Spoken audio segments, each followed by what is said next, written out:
BNP একটা গণতান্ত্রিক রাজনৈতিক দল হিসাবে সব রাজনৈতিক দলের স্বাধীন আহ, সিদ্ধান্ত গ্রহণের অধিকার স্বীকার করে। যদি কোনো রাজনৈতিক দল তার আদর্শ, আহ,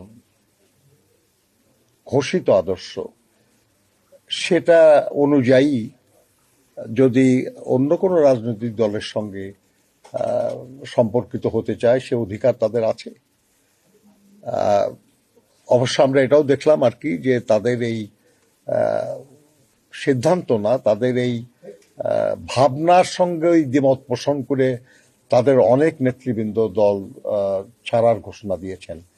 অর্থাৎ মনে হয় যেন তাদের ঘোষিত আদর্শ বা ঘোষিত ভাবনার সঙ্গে তাদের এই নতুন চিন্তা, এটা বোধহয় যাচ্ছে না আর কি।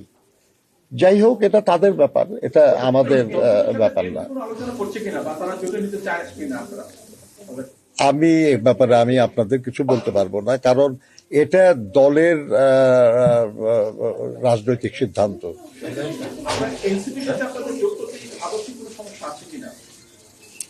না, আদর্শ সমস্যা কি আছে? বা এক নম্বর হলো যে আমরা মনে করি যে আমরা সবাই দেশপ্রেমিক রাজনৈতিক দল। আমরা বিশ্বাস করি গণতন্ত্রে, আমরা বিশ্বাস করি দেশের উন্নয়নে।